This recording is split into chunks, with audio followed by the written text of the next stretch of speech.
ज्योतिष शास्त्र का ऐसा मानना है कि आपकी कुंडली में आपका लग्नेश जिस भाव में भी बैठा है, उस भाव के नकारात्मक फलों को कम करके अच्छे फलों को वो बढ़ा देता है, उसकी वृद्धि हो जाती है।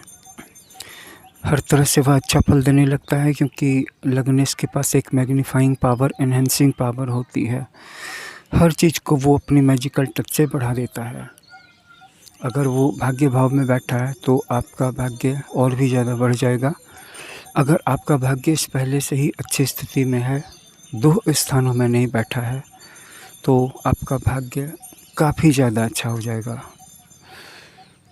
लेकिन इसके अलावा एक और सूक्ष्म नियम काम कर रहा है और वो ये है कि आपका भाग्य स्थान, वहाँ पर आप 1 मान करके चलिए, तो उससे नेक्स्ट भाव में यानी कि 10वें भाव में अगर कोई अकारक ग्रह बैठा है, तो वह अपने से पिछले वाले भाव के अच्छे फलों को काफ़ी ज़्यादा सिग्निफिकेंटली कम कर देता है।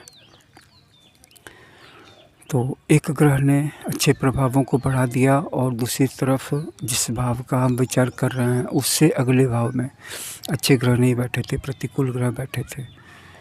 10वें भाव में अकारक ग्रह बैठेंगे तो 10वें भाव का फल तो कम होगा ही, लेकिन उसके पिछले भाव 9वें का भी कुछ हद तक मार्जिनलाइज्ड हो जाएगा, कम हो जाएगा, डिक्रीज कर जाएगा।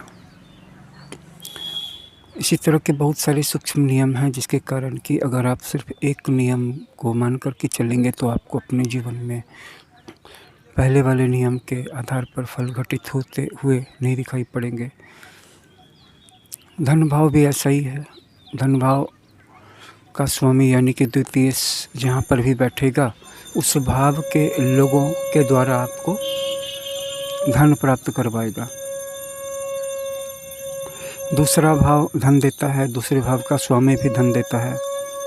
तो दूसरे भाव का स्वामी अगर 7वें भाव में बैठा है तो आपको अपने जीवन साथी या बिजनेस पार्टनर्स के द्वारा धन प्राप्त होगा। 10वें भाव में बैठा है तो पिता के द्वारा, 4थे भाव में बैठा है तो माता के द्वारा निश्चित रूप से धन प्राप्त करवाएगा। लेकिन 4थे भाव से एक भाव आगे अगर कोई अकारक ग्रह, कोई शत्रु ग्रह बैठा है, कोई दुख देने वाला ग्रह बैठा है, तो इससे काफ़ी सिग्निफिकेंट अमाउंट में, सिग्निफिकेंट डिग्री में 4थे भाव का फल भी डिक्रीज कर जाएगा या फिर 10वें भाव का फल डिक्रीज कर जाएगा। अगर 11वें भाव में कोई बहुत प्रतिकूल ग्रह बैठा है तो भी इसमें ये वाला नियम काम नहीं करेगा कि 11वें घर में तो सभी ग्रह अच्छा ही फल करते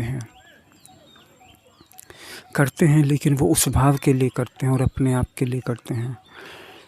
पापी ग्रह बैठे हैं तो वो अपने से पिछले और अगले वाले भाव को भी दबा देते हैं। इसीलिए अगर कोई भी भाव अपने आप में ठीक है, उसमें अच्छे ग्रह बैठे हैं, लेकिन उसके अगले और उसके पिछले भावों में अगर बुरे, शत्रु, अकारक, पापी, क्रूर ग्रह बैठे हैं तो बीच वाला भाव दब जाता है।